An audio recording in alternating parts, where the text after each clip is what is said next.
फिर पिटने को तैयार भिखारी पाकिस्तान। नमस्कार, स्वागत है आप सभी का हमारे इस खास शो नापाक में। मैं आपके साथ आशीष पांडे। यह पाकिस्तान है कि सुधरता नहीं। पाकिस्तान इन दिनों अपनी कब्र खुद ही खोद रहा है। पाकिस्तान एक ऐसा मुल्क जो भीख मांगकर अपना गुजारा करता है और जो कमाई होती है वो आतंकियों को पालने पोसने में खर्च कर दी जाती है। अब एक तरफ कभी भारत पाकिस्तान की नींद उड़ा रहा है, तो कभी टीटीपी, तो कभी बलूचिस्तान। बलूच लड़ाके हुंकार भर चुके हैं जो पाकिस्तान को हिलाने की पूरी तैयारी कर चुके हैं। अब बलूच लड़ाके तकनीक के साथ पाकिस्तान की सेना को धूल चटाने के लिए आगे बढ़ चुके हैं। क्या है पूरा मामला आपको बताएंगे। वहीं महामुकाबले का काउंटडाउन शुरू हो चुका है और सीमा पार से जीत की दहाड़ नहीं बल्कि अभी से हार की आहें सुनाई दे रही हैं। पाकिस्तान की आवाम ने टॉस होने से पहले सफेद झंडा उठा लिया और उधर सरहद पार टीवी टूटने का डर सता रहा है। क्या बलूचिस्तान में जंग का चेहरा बदल रहा है? क्या बंदूक नहीं बल्कि ड्रोन बन रहा है नया हथियार? अलगाववादी संगठन बलूच लिबरेशन आर्मी यानी बीएलए ने दावा किया है कि उसने अपनी पहली आधुनिक ड्रोन और एयर वॉरफेयर यूनिट का गठन किया है जो पाकिस्तान को दहलाने के लिए काफी है। चापलूस पाकिस्तान इन दोनों हर तरफ से घिरा हुआ है। ऐसे में लगातार बलूचिस्तान शहबाज सरकार और मुनीर की फौज को सबक सिखाने की तैयारी के साथ आगे बढ़ रही है। यही वजह है कि अब पाकिस्तान तनाव में है। एक तरफ बलूचिस्तान तो दूसरी तरफ टीटीपी। क्या हाल है पाकिस्तान का, इस रिपोर्ट में देखिए।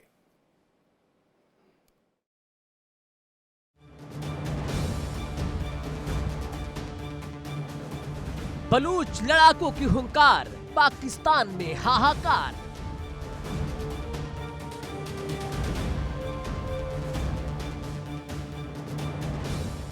इस्लामाबाद में बवाल, शहबाज मुनीर में तनाव।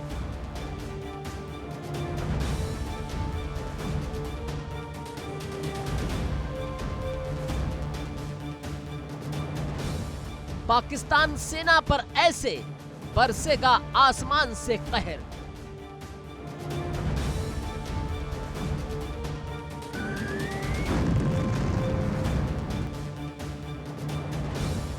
पहाड़ी इलाका, हथियारबंद लोग और आसमान में उड़ता ड्रोन, ये पाकिस्तान को दहलाने की तैयारी चल रही है। जो आप वीडियो देख रहे हैं, ये वीडियो बलूचिस्तान में सक्रिय संगठन बलूच लिबरेशन आर्मी ने जारी किया है और ये एक सीधा संदेश है कि किसी भी वक्त पाकिस्तान को दहलाया जा सकता है। बलूच लड़ाके हुंकार भर चुके हैं। बलूचिस्तान में आजादी की मांग तेज हो गई है। बीएलए पाकिस्तान सरकार और मुनीर की खोखली सेना को दौड़ाने के मकसद को लेकर आगे बढ़ रही है।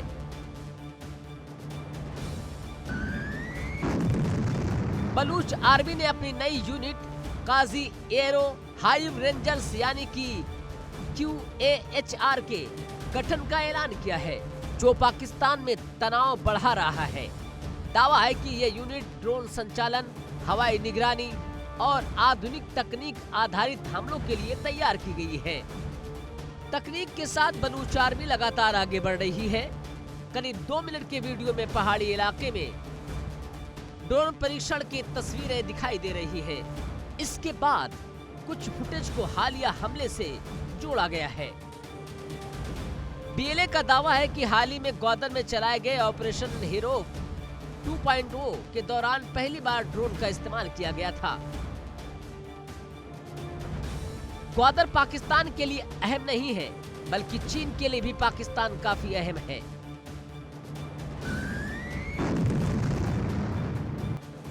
ग्वादर चीन पाकिस्तान आर्थिक गलियारे यानी कि सीपैक का अहम केंद्र है। पहले भी हमलों का निशाना बन चुका है और पहले हुए बलूच लड़ाकों के हमले से सिर्फ पाकिस्तान की सेना या फिर सरकार टेंशन में नहीं आई थी बल्कि इन हमलों की गूंज ड्रैगन तक थी।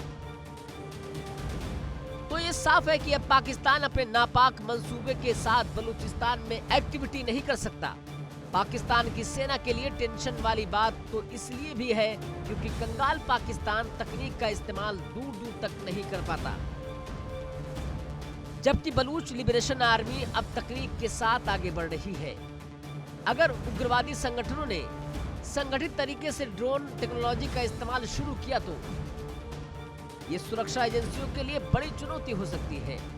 पाकिस्तान की हालत क्या है ये वहां की सरकार और सेना से ज्यादा वहां की आवाम जानती है। अभी आपने रिसेंटली आज की खबर सुनी होगी कि अफगानिस्तान ने 400 किलोमीटर के रेंज का जो है ना मिसाइल तजर्बा किया है अफगानिस्तान ने। ये आज की खबर है, बड़ी छाई हुई है सोशल मीडिया के ऊपर। तो मैं आपसे इधर ये पूछना चाहूंगा कि अफगानिस्तान के पास ऐसी कोई टेक्नोलॉजी है या अफगानिस्तान कभी उसके पास इतना 400 किलोमीटर का जो है ना मिसाइल रेंज का मिसाइल वो कहाँ से बना सकता है?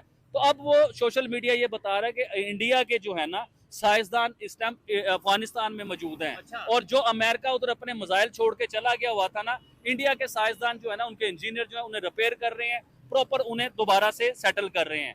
दूसरी खबर मैं आपके चैनल के ऊपर देख रहा था कि आपने मुझे ये चीज बताई, पूरी दुनिया को बताई कि पाकिस्तान के टैंक अफगानिस्तान की सड़कों पे फिर रहे हैं। इवन के टैंकों के अलावा आपने देखा होगा कि अफगानिस्तान के लोग जो है ना वो गाड़ियों में हजारों लोग उनके इर्द गिर्द हैं और अपनी गनों के ऊपर पाकिस्तानी फौजियों की वर्दी, किसी के ऊपर पैंट है, किसी के ऊपर शर्ट है, किसी के ऊपर हेलमेट है, किसी के ऊपर कुछ है, किसी जगह पे पाकिस्तान का झंडा लेके ना और लोग नारे लगा रहे हैं, लोग बड़ा खुश हो रहे हैं। इवन के कई जगहों पे आपने ये देखा होगा कि पाकिस्तानी फौजी उन्होंने गिरफ्तार कर लिए हुए हैं और उन फौजियों के साथ अच्छा सलूक नहीं हो रहा, बुरा सलूक कर रहे हैं। ये बड़ी जगहों पे आपने देखा होगा कि अफगानिस्तान पाकिस्तानी फौजियों के साथ ये कर रहा है। और फिर जब वो अफगानिस्तान ने अपनी जीत का जश्न मनाया, तालिबान सड़कों पे निकले कि हमने अब जो है ना अमेरिकन को भगा दिया सबको, तो वो अमेरिकन असले लेके बाहर निकले, अमेरिकन टैंक लेके बाहर निकले। वो टैंक है, कोई नई वीडियो नहीं है। और आप ये जो बात हो रही पाकिस्तानी फौजियों के जो वर्दियां दिखाई जा रही हैं, देखे मेरी बात सुने, कपड़ा तो कहीं से भी मिल सकता है। आप वो कपड़े की स्टिचिंग करवा के किसी को भी पहना के जो आप कर सकते हैं, तो सॉलिड बात मुझे सीधी बात ये बताएं, देखें ये तो खबरें वीडियोस ये सोशल मीडिया पे चलती रहती हैं हमारे यहाँ। अफगानिस्तान के ऑफिशियल कोई ऐलान हुआ, उनकी हुकूमत की तरफ से कोई ऐलान हुआ कि हमने उनका टैंक पकड़ लिया या उनके फौजी पकड़ लिए कोई? अच्छा, ये जो मैंने आपको बताया ना 400 किलोमीटर मिसाइल, ये भी अफगानिस्तान के ऑफिशियल कोई ऐलान नहीं है, कोई उनकी गवर्नमेंट का ऐलान नहीं है। ये सोशल मीडिया, अफगानिस्तान का मेन स्ट्रीम मीडिया ये दिखा रहा है। ठीक है, नहीं आप देखें, आप इतनी हिम्मत रखते हैं तो फिर सीधी बात ये बताएं आप देखने वालों को, आपके ख्याल से पाकिस्तान अफगानिस्तान की जंग में किसका ज्यादा नुकसान हुआ? पाकिस्तान का ज्यादा नुकसान हुआ या अफगानिस्तान का? अगर मगर नहीं, सीधी बात बताएं। तो सीधा सीधा सुने, ऑब्वियसली पाकिस्तान का ज्यादा नुकसान हुआ है और देखें पाकिस्तान का ही ज्यादा नुकसान होगा। देखें पाकिस्तान अफगानिस्तान, ये तो मानते हैं ना पाकिस्तान को आप कि पाकिस्तान बहुत ज्यादा डेवलप है अफगानिस्तान से, बहुत ही ज्यादा डेवलप है अफगानिस्तान से। जदीद टेक्नोलॉजी है, अच्छी सड़कें हैं, इधर डैम भी हैं, इधर each and everything, her investment बहुत बड़ी इन्वेस्टमेंट है, बड़ी बड़ी बिल्डिंगें हैं। आप हमारी वीडियो में देखते हो किस तरह पाकिस्तान जो है ना डेवलप है हमारा। ये नहीं कि पाकिस्तान डेवलप नहीं है, हाँ हमारे आउटसाइड जो एरिया है ना वो डेवलप नहीं है, लेकिन शहर हमारे बड़े वीआईपी डेवलप है कंपेयर टू बलूचिस्तान। जी हाँ, तो अब मुझे ये बताएं कि अफगानिस्तान जो है, अगर आप उनके साथ जंग लड़ते हैं, अल्लाह ना करे वो पाकिस्तान के किसी मेन शहर पे 2 मिसाइल मार देता है, कोई धमाका कर देता है, कोई खुद कुछ धमाका कर देता है अफगानिस्तान, तो भाईजान पाकिस्तान का 100% नुकसान है। पाकिस्तान की बिल्डिंगें तबाह हो सकती हैं, पाकिस्तान की गाड़ियां तबाह हो सकती हैं, तो इंसानी जानों की तबाही हो सकती है, हमारी सड़कें तबाही हो सकती हैं। वो अल्लाह ना करे हमारे किसी डैम के ऊपर बम मार दे या खुद कुछ हमला कर दे तो हमारी तबाही है। आप उधर क्या तबाह कर लोगे? मुझे भी आप बताओ, आप उधर पत्थरों में तबाह करोगे? क्या है उनके पास? क्या उनके पास बिल्डिंग है बहुत बहुत बड़ी? कुछ भी नहीं है उनके पास। उनके पास आप पहाड़ों में बम मारोगे ना, उनके पास डैम है ना, उनके डैमों पे आप बम मार सकते हो, आप कुछ भी नहीं कर सकते। और अफगानिस्तान से जंग जीतना है ना, ये भी आप अपना ज़हन बना लीजिए। मुझे लगता है, ये मैं अपनी बात कर रहा हूँ, पकड़ ना लीजिएगा, मुझे लगता है अफगानियों से जंग जीतना भी नामुमकिन है। पूछे क्यों है नामुमकिन? नामुमकिन इसलिए कि अफगानिस्तान और पाकिस्तान का जो बॉर्डर एरिया है ना, वो बड़ी खतरनाक जगह है, वो कोई इजी जगह नहीं है। तो वो ये नहीं कि जमीनी जंग आपने जाके जंग लड़ी और जीत के बाहर आ गए। और भाईजान वो एक पहाड़ के साथ 6 पहाड़ हैं, आप इस पहाड़ पे अगर अटैक करते हो तो वो उस पहाड़ पे हैं, और वो लोग जो है ना वो एक्सपर्ट हैं, उनके दादे परदादे उनकी नस्लें जो है ना उन्हीं पहाड़ों में पले हैं वो लोग। हाल क्या है कंगाल पाकिस्तान का, ये पूरी दुनिया देख रही है। भले ही दुनिया में खाली ढोल पीटा जा रहा हो कि पाकिस्तान ताकतवर सेना के साथ है, लेकिन सच तो यह है कि पाकिस्तान की सरकार और मुनीर की सेना अपने ही देश में फंसी हुई है।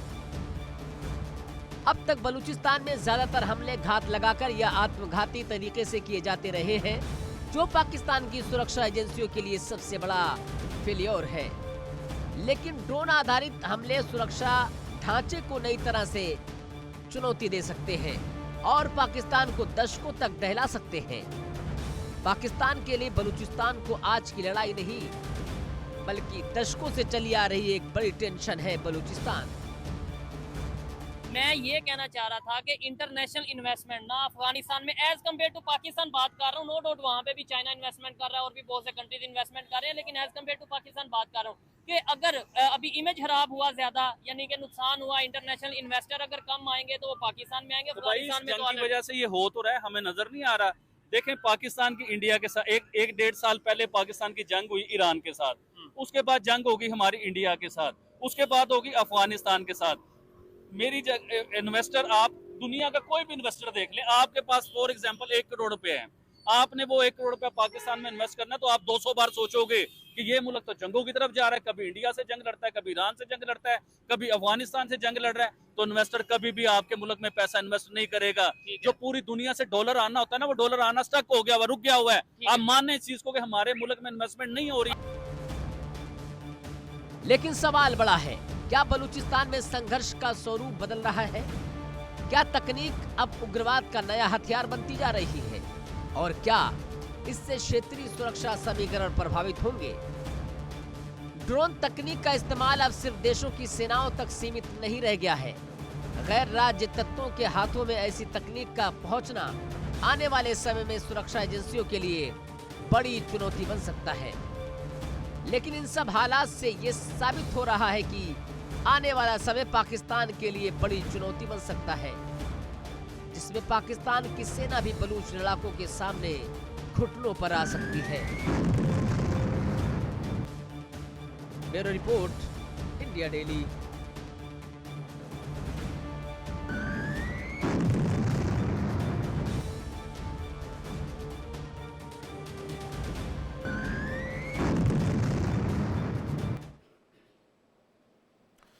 पंद्रह फरवरी तारीख नोट कर लीजिए, क्योंकि ये सिर्फ एक मैच नहीं, पाकिस्तान के अरमानों का कत्लेआम होने वाला है। महामुकाबले का काउंटडाउन शुरू हो चुका है और सीमा पार से जीत की दहाड़ नहीं, बल्कि अभी से हार की आहें सुनाई दे रही हैं। पाकिस्तान की आवाम ने टॉस होने से पहले ही सफेद झंडा उठा लिया है। उधर सरहद पार टीवी टूटने का डर सता रहा है, क्योंकि उन्हें पता है कि नीली जर्सी वाले 11 सूरमा जब मैदान पर उतरेंगे तो नसीम शाह की रफ्तार काम आएगी, ना शाहीन का स्विंग काम आएगा।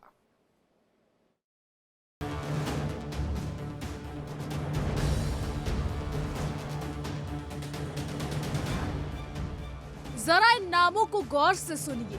ईशान किशन की विस्फोटक पारी, अभिषेक शर्मा का निडर अंदाज और तिलक वर्मा की वो क्लासी बल्लेबाजी जो किसी भी गेंदबाजी आक्रमण की धज्जियां उड़ाने के लिए काफी है। लेकिन असली खौफ तो संजू सैमसन के नाम का है। पाकिस्तानी गेंदबाजों को समझ नहीं आ रहा कि संजू को रोके कैसे, और जब मैदान पर शिवम दुबे का बल्ला घूमता है तो बाउंड्री के बाहर खड़ी गेंदें भी शर्मसार हो जाती हैं। रही सही कसर हार्दिक पांड्या पूरी कर देते हैं, जो बल्ले और गेंद दोनों से पाकिस्तान का गुरूर तोड़ने में माहिर है। ये वो टीम इंडिया है जो रहम करना नहीं जानती, सिर्फ जीतना जानती है। Time Ayub versus Abhishek Sharma, T20 का ज्यादा अच्छा प्लेयर कौन है? T20 के अभी तक जिस तरीके से हमने देखा है, अभिषेक शर्मा जिस हिसाब से स्टार्ट लेते हैं अपनी टीम को, जो स्टार्ट देते हैं, जो कि ओपनर को देना चाहिए स्टार्ट, तो वो इस हिसाब से अभी तक मुझे लग रहा है कि जिस तरीके से साबित करना चाहिए, अभिषेक ने बहुत इम्प्रूव किया अपनी गेम को, बहुत ज़्यादा इम्प्रूव किया है। ये इससे भी नहीं कि सिर्फ इम्प्रूव किया है। और उसी के बरक्स हम साइम की बात करें तो साइम को देखें, चले तो चांद तक, ना चले तो शाम तक। वो स्ट्राइक रेट उसकी इतनी ज़्यादा हाई नहीं होती। तो शुरू में एशिया कप के फाइनल में भी यही कह रहे थे कि अभिषेक को पकड़ो, बकाया टीम तो इजी है आपके हाथ में, लेकिन वहाँ पे रिजल्ट कुछ और हो गया। यूं जज्बात बदल गए, हालात बदल गए। अभिषेक शर्मा की करके आते हैं और हमें सूर्या कुमार यादव पड़ जाते हैं। सूर्या तो नहीं चलते, खैर किसी भी मैच, एक ही मैच में चले, एक ही 50 है पाकिस्तान में, पाकिस्तान के खिलाफ पूरे करियर में, क्या पता इस दफ़ा भी वो चल जाए। लेकिन कोई एक ऐसा प्लेयर नाइटमेयर बन के आ जाते हैं हमारी टीम में, तो पता ही नहीं चलता। हम बुमराह की तैयारी करके आते हैं, हार्दिक जाके विकेट ले जाते हैं। अभिषेक शर्मा ज़्यादा अच्छा प्लेयर है क्योंकि वो जो है कि सेंसिबल क्रिकेट खेलता है। Saim Ayub he is a good player, no doubt, but problem ये है कि जब सही मैच में परफॉर्म करना होता है तब साइम अयूब परफॉर्म नहीं करता। और अगर बात कीजिए उसकी, अभिषेक शर्मा की, वो प्लेयर अच्छा है, वो सेंसिबल क्रिकेट खेलता है। हमने यू टर्न ले लिया है, हमने बायकॉट का ड्रामा फाइनली खत्म कर दिया है। 15 फरवरी को शेड्यूल के मुताबिक इंडिया और पाकिस्तान मध्य मुकाबिल होंगे। क्या उम्मीदें वाबस्ता है पाकिस्तान क्रिकेट टीम से? क्या वो तारीख को बदलेंगे या फिर तारीख दोहराएंगे? उम्मीद पे दुनिया कायम है, लेकिन अगर पाकिस्तान ने अच्छी क्रिकेट खेली जैसे ऑस्ट्रेलिया के साथ इनकी परफॉर्मेंस थी तो then they can definitely win the match. अगर इन्होंने अच्छी परफॉर्मेंस की जैसे ऑस्ट्रेलिया के साथ इनकी थी, फिर एक चांस है मैच जीतने का। साथ रख लो यार, हमें भी खुशी नसीब करवाओ, एक आधा मैच जीतो इंडिया से यार। आप लोग कितने लड़ाई, हम ओडीआई में इंडिया से हारे, हम एशिया कप में इंडिया से हारे, हम चैंपियन ट्रॉफी में इंडिया से हारे, और इतना जो हमने बायकॉट का ड्रामा किया उसके बाद जीतना हम पे, मैं कहती हूँ, फर्ज है। यहाँ पे आपने जीतना है, मैच जीत के आपने हाथ नहीं मिलाना इस दफा, ये बात याद रखना। पाकिस्तान की गलियों में सन्नाटा है, वहाँ की आवाम अपनी ही टीम को कोस रही है। सोशल मीडिया पर पाकिस्तानी फैंस कह रहे हैं, भाई पिछले बार की तरह बेइज्जती मत करवाना, मैच न खेलो तो ही बेहतर है। पाकिस्तानी फैंस को अपने ही खिलाड़ियों पर भरोसा नहीं रहा। वहाँ की आवाम जानती है कि जब ईशान और अभिषेक की जोड़ी ओपनिंग पर आएगी तो पाकिस्तानी फील्डर सिर्फ गेंद ढूंढते रह जाएगी। अपनी टीम की लचर बल्लेबाजी और दिशाहीन गेंदबाजी को देखकर वहाँ के लोग अब दुआओं का सहारा ले रहे हैं, क्योंकि खेल के मैदान पर तो भारत उन्हें कहीं टिकने नहीं देने वाला है। सर क्या लगता है इंडिया वर्सेस पाकिस्तान की एक बिगेस्ट रिवलरी, जिस तरह इंडिया ने नामीबिया को हराया, 98 रन से हरा दिया, लगता है कि हमें भी जो है वो हरा सकता है या फिर पाकिस्तान ले जाएगा मैच? सबसे पहले देखें तो इंडिया टीम का मुकाबला वर्ल्ड में नहीं रहा। ऑस्ट्रेलिया जैसी टीम को भी इंडिया टक्कर दे रही है, क्योंकि आजकल उनका देखो अभिषेक शर्मा है, वो ही नहीं पकड़ा जा रहा, वो नहीं पकड़ा जा ऊपर से रहा। ईशान किशन डबल आ गया, उससे ऊपर तिलक वर्मा डबल आ गया, उसके बाद जो उनका कैप्टन है वो सूर्या कुमार, वो भी फॉर्म में आ गया। पता नहीं ये इनके कोच इनको खिलाते क्या, छक्के से नीचे आते ही नहीं है। अगर इनको पाकिस्तानी टीम से रिलेट किया जाए तो हमारा शाहीन अफरीदी 2022 से अनफिट है, उससे बॉलिंग नहीं हो रही, उसका बॉल नहीं पहुंच रही बैट्समैन तक, लेकिन हम उसको साथ लेके चल रहे हैं। क्यों जमान खान को क्यों नहीं लेके गए, अब्बास अफरीदी, वसीम जूनियर को क्यों नहीं लेके गए? हमारी बॉलिंग साइड बहुत कमजोर है, उनकी बहुत, मतलब सही कुट खाने वाले हम 15 फरवरी को सही कुट खाने वाले हैं तसल्ली से। जिस तरह नामीबिया को हराया उस तरह तो नहीं मारेंगे ना, उससे ज्यादा बुराई है। यार ये तो ज्यादा ही आप जो है वो, क्योंकि मैं पर्सनली इंडिया को लाइक करता हूँ इस वजह से, क्योंकि वो जो अच्छा खेलता है उसको लाइक करना चाहिए। दो प्लेयर बताएं जिनको हम पकड़े हैं तो हम जो है वो इंडिया से इजीली जीत सकते हैं। अभिषेक शर्मा और शिवम दुबे। अभिषेक शर्मा और शिवम दुबे को हम पकड़ ले तो हम इंडिया से इजीली जीत सकते हैं। बिल्कुल ऐसे ही तो बाकी प्लेयर्स को कौन पकड़ेगा? सूर्या कुमार यादव, हार्दिक पांड्या, तिलक, ईशान किशन, अभिषेक शर्मा। उसके लिए है हमारे जिस तरह शाहीन अफरीदी है, सलमान आगा वगैरह है, इब्रार है, हमारे स्पिनर्स हैं इंशाल्लाह। तो पिछली बार एशिया कप में भी हमारे प्रीमियम बॉलर ने मार खाई थी। ये तो है वैसे, हाँ डिसअपॉइंट किया था वो, तो फिर आपको पता है ना कि फिर बस वो भी है पाकिस्तानी है इस तरह करके। ये राइवलरी कब से चलती है। परसेंटेज में क्या देंगे इंडिया को मैच विनिंग की 100 में से? 40, 50, 60, 70, 80, 90, 100 क्या देंगे इंडिया की? क्योंकि पहले के मैचेस से देखा तो उनकी ज्यादा बहुत ज्यादा तगड़े हैं। 65% 65% इंडिया को देंगे। इंडिया को देंगे। आप क्या परसेंटेज देंगे 100 में से इंडिया को? इंडिया को 65%। आप क्या परसेंटेज देंगे? जैसे कि भाई ने कहा कि 65 इज द बेस्ट ऑप्शन। 65। आप क्या परसेंटेज देंगे? 80% आप इंडिया को देंगे। मतलब आप टोटली फेवरेट जो है वो इंडिया को कर रहे हैं। कोई ऐसा प्लेयर कि हम इंडिया के उस प्लेयर को पकड़ लें तो शायद फिर हम जीत सकते हैं, कि यहाँ फिर आप 110% श्योर है कि भाई पीछे 14 वाला भी गया, 21 वाला भी गया, 28 वाला भी गया, तो अब फिर जो है वो हमारा संडे बर्बाद होने वाला 15 को। किस को पकड़ेंगे? किसका पकड़ेंगे? अभिषेक जाएगा, ईशान किशन आएगा, वो जाएगा, सूर्या आएगा, वो जाएगा, हार्दिक, किस को पकड़ेंगे? उनका तो बुमराह भी वो स्टार है हमारे लिए। मतलब कि पकड़ना है तो फिर पूरी टीम को पकड़ना है, नहीं तो फिर हम जो है वो नहीं बच सकते। उनकी आखिरी नंबर तक बैटिंग और बड़ी स्ट्रॉन्ग बैटिंग बॉलिंग है, तो उनका मुकाबला बड़ा मुश्किल है। मतलब हमारा टफ मुकाबला भी नहीं होगा, वन साइडेड कह रहे हैं। मैं टफ होगा अगर हम थोड़ी बैटिंग पर फोकस करें तो वो इंशाल्लाह बुमराह इनको थोड़ा सा सेट करेगा, उम्मीद तो है। बुमराह पाकिस्तानियों को सेट करेगा। हाँ, वो पहले साहिबजादा फरहान से, साहिब यूब से कोई उम्मीद नहीं है। उम्मीदें ये बस पाकिस्तान में खेल सकते हैं, बाहर इनसे नहीं खेला। जितनी वो श्रीलंका के मतलब इंडिया के खिलाफ जो इनके हाथ पांव फूल जाते हैं। हाँ बिल्कुल भूल जाते हैं, क्योंकि वो जितनी टफ पिचेज हैं वो आपके सामने सिचुएशन है सारी। इतिहास गवाह है, जब जब दबाव बढ़ा है पाकिस्तान ताश के पत्तों की तरह बिखरा है। 15 फरवरी को भी यही मंजर होने वाला है। टीम इंडिया के ये युवा सितारे न सिर्फ सीक्वल्स में बल्कि कॉन्फिडेंस में भी पाकिस्तान से मीलों आगे है। पाकिस्तान की टीम अभी भी मौका के सदमे से बाहर नहीं आई है और भारत के ये जाबाज उन्हें एक और गहरा जख्म देने को तैयार है। बायकॉट का ड्रामा खत्म हो चुका है। 15 फरवरी को पाकिस्तान और इंडिया एक दूसरे के मद्दे मुकाबिल होंगे। आपको क्या लगता है कि कौन जीतेगा, इंडिया या फिर पाकिस्तान? मैं आपको ये पहली बात तो ये मैं आपको कहना चाहूँगा कि एकदम तो एनालिसिस नहीं कर सकते। वैसे तो अपनी टीम से मुझे कोई उम्मीद नहीं है कि ये जीत भी पाएगी इंडिया से कि नहीं जीत पाएगी।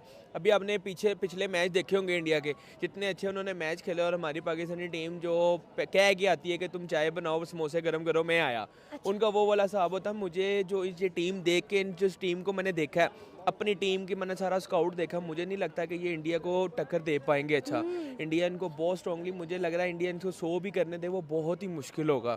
अपनी टीम इतनी काबिल नहीं है इस टाइम पे कि ये अच्छा खेलेंगे।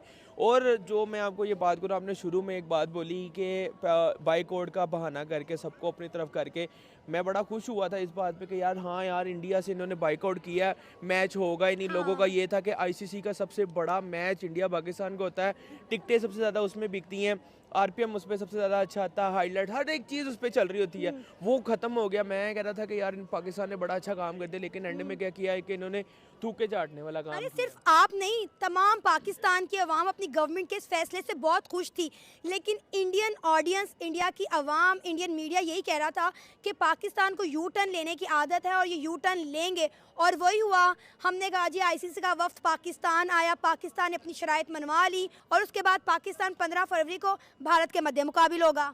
देखे ना कि अगर आपने बाइकआउट किया था ना तो आप पक्के रहते। हाँ। किसी ने आपको उठा के मुंह में नहीं डाल लेना। हाँ। बात सारी ये थी कि यार हमारे ना, देखे मुल्क के फैसले भी कोई और कर रहा होता, टीम के फैसले भी कोई और कर रहा था। अगर आप इतने पक्के होके श्योर हो गए थे ना कि नहीं खेलना तो भाई ठीक है बाइकआउट कर देते यार, क्या हो जाना, ज़्यादा से ज़्यादा एक मैच की फीस कट जानी थी, छोड़ देते।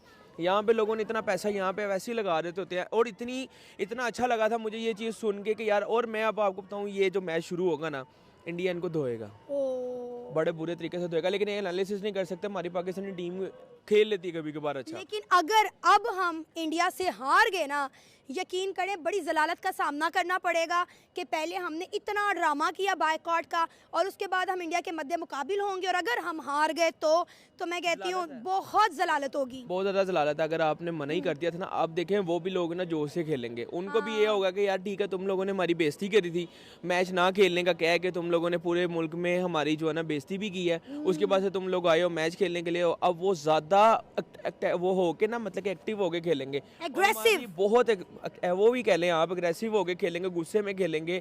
और हमारी पाकिस्तानी टीम है वो, मुझे नहीं लगता कि यार, अगर मुझे ये था कि यार हमारी जो टीम है अच्छा खेलेगी, अच्छा करा, सारा कुछ काम कारकर्दगी अच्छी करेगी, जिस वजह से जो है ना इंडिया को मुश्किल आएगी। लेकिन मैंने उनका नीदरलैंड का मैच, ओ माय गॉड, नीदरलैंड के खिलाफ पाकिस्तान रो के जीता, बड़े मुश्किल से जीता। इतनी छोटी टीम से ये इतनी मुश्किल से जीत रहे हैं। इंडिया इस टाइम पे बहुत अच्छा खेल रही है। देखिए गेम होती है, गेम को एक गेम के तौर पे लेना चाहिए, ना कि उसको एक सियासी पनाह में दे के उसको ये काम करें। ये गेम है, गेम में देखा करो। अगर गेम में देखो, मैं उनकी बात करूँ तो उनकी टीम अच्छा खेल रही है इस टाइम पे, और देखा जाए हमारी पाकिस्तानी टीम उनके सामने नहीं टिकेगी। बहुत मुश्किल है कि पाकिस्तानी टीम उनको टक्कर दे पाएगी। तो तैयारी पूरी है, भारत में मिठाइयाँ बंटने वाली हैं और पाकिस्तान में टीवी के दाम गिरने वाले हैं, क्योंकि टूटने के लिए टीवी अब तैयार है। पाकिस्तानी टीम चाहे कितनी भी कस्में खा ले, लेकिन 15 फरवरी को मैदान पर सिर्फ हिंदुस्तान का परचम लहराएगा। पाकिस्तान की आवाम ने तो हार मान ली है और अब बस मैच की औपचारिकता बाकी है।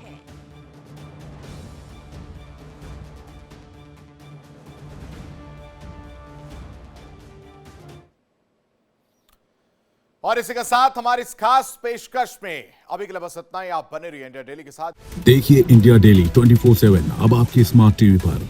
इंडिया डेली मौजूद है सभी डिजिटल प्लेटफॉर्म पर लाइव और लगातार। इंडिया डेली 24/7 हर दिन राष्ट्र को समर्पित।